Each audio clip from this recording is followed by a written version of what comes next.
जय Jagannath. Hello friend, आम आसीचु बर्तमान शांतिझर। शांतिझर ये हूँ टॉप लेवल अच्छा बर्तमान आमर हनुमान मूर्ति ये अच्छी। तापर आ गोटे से पाखे बड़ हनुमान गोटे मूर्ति तैयारी चलती। तार हाइट हूँ 30 ରୁ 40 फुट खंडे हम, पूरा हाइट अच्छी। आ जंगल तो भ्यू ये भारी बढ़िया अच्छी, से जंगल भ्यू टी देखते आपण मैंने।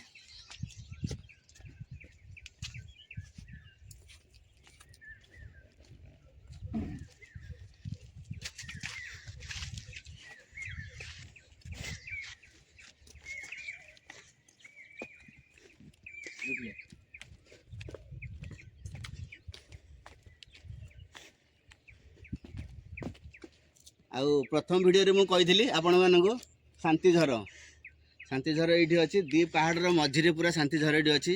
से जगार आम भी गाधेलु व्यू करूँ से जगार। आपर को आसवाक बहुत सुविधा अच्छी। यहीपटे देखिए पूरा पहाचर सुविधा अच्छी। पूरा पहाच पहाड़ तलू पूरा ऊपर जाए बोली पहाच अच्छी। आउ समस्ते चली चली आराम से आसीपारे।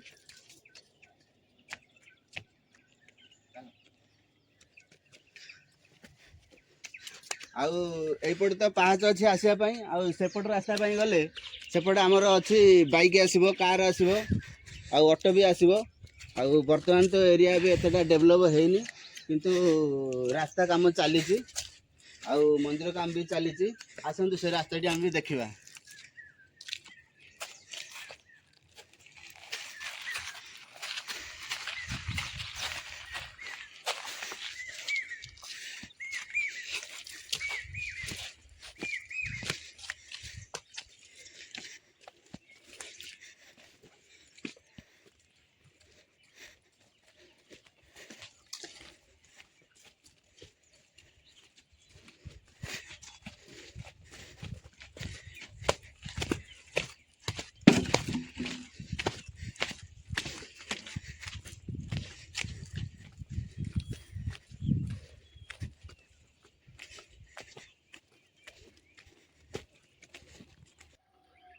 हाय फ्रेंड, आम आसु नुआ जगह। यहाँ हूँ गंजाम जिला धराकोट ब्लॉक पाखरे हूँ ये जगहटी। जगहटी बर्तमान लोकेशन हूँ यार धराकोट थाना अच्छी। थाना साइड रे गोटे रास्ता जाइए। ये हूँ शांतिझर। शांतिझर टी देखेदेवी मु कैमेरामैन को कहबी। झरणा मझिरे पहाड़ मझिरे पूरा झरणा अच्छी। आठी गोटे हनुमान मंदिर तैयारी चलती। पहाड़ उपर कम से कम ये पहाड़ उच्चता हूँ गोटे 500 मीटर। आउ पहाड़ टोटाली भ्यूटा देखूँ। आउ भ्यू देखला पर आपण मान मन एमती लगे ये जगह को आसापी आपण मान भी इच्छा हे। आपण मैंने ये भ्यू पाखक आसिक यहाँ हूँ पिकनिक स्पॉट। आठी पिकनिक करेंगे। ये बहुत सुविधा अच्छी। यहाँ हूँ टोटाली पहाड़ शिखर पॉइंट। आर तल पाखक गलापर देखिए जे तल पाखे छोट गोटे पार्क अच्छी।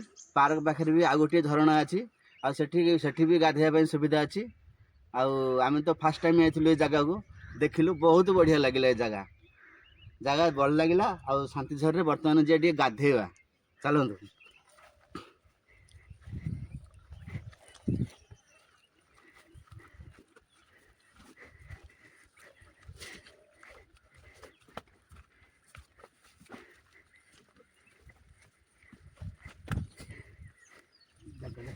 हाँ जंप कर।